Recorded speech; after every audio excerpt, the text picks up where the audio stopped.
What does it mean to write about what you know? People tend to misinterpret this advice. They make it seem like you should write about your profession or a skill that you actually know.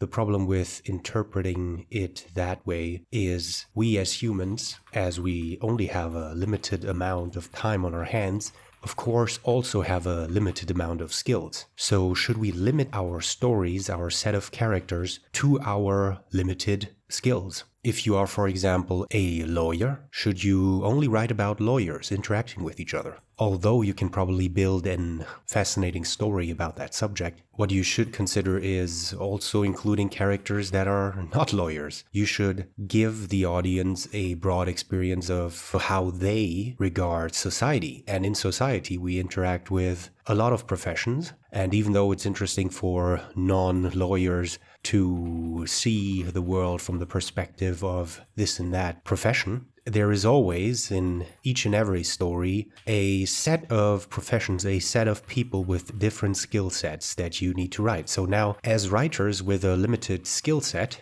which always is limited, are we then doomed to write uninteresting stories? Of course, that's not the case. Again, let's come back to the quote, write about what you know.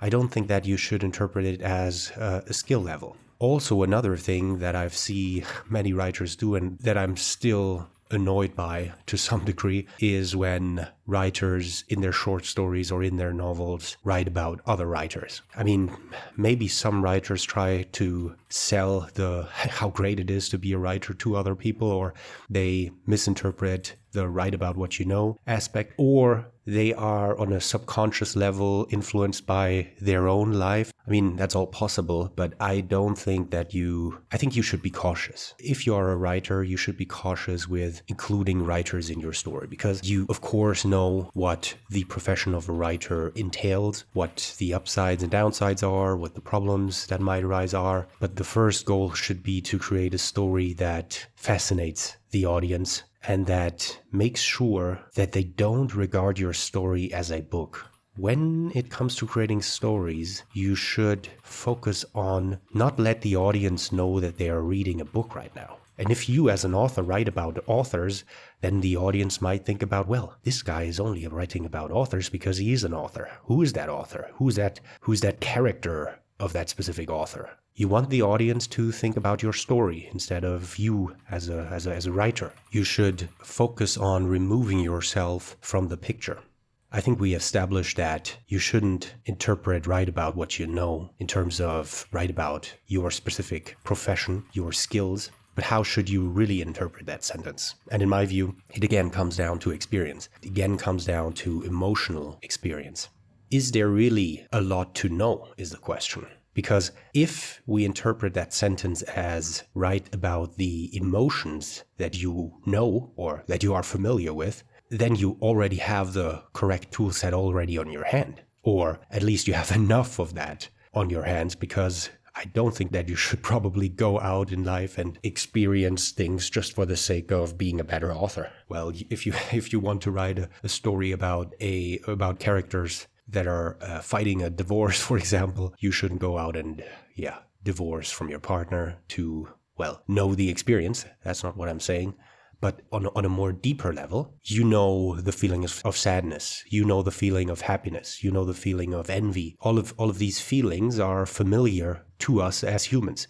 And if we are not familiar with a specific feeling, for example, the feeling of heartbreak, then it's just a matter of life experience. Because at some point, each and every one of us, although we have different things happening to us, unfortunately, even though we have these differences, on an emotional level, there still is an equivalence to how or which specific emotions we have with these situations. So for example, a character which doesn't experience anything bad in their life would still suffer sadness, even though from an outside perspective it might not be something really impactful that happened to that specific character, but he still can feel sadness. That's, in my opinion, how you should understand write about what you know. You should understand it from an emotional perspective and learn that you already have the right skill set on your hand. Maybe you are tough enough and don't think that you have experienced all of the relevant emotions, but yeah, turn them up a notch. You know other people's lives, you know what happens to other people. You can borrow from their fate. You can try and imagine how other people feel, and that's the magic about writing. This is what writing allows you, or trains you to do, is put yourself in the shoes of other people with other problems, with other lives. And I think that, yeah, that's the fascinating part about writing, is that you can, because looking at what happens to other people, you can learn a lot about yourself. You can see that, well, other people have problems. Other people have even more issues than you, and you can feel happy in the long run about your personal life. This is how you should understand, write about what you know.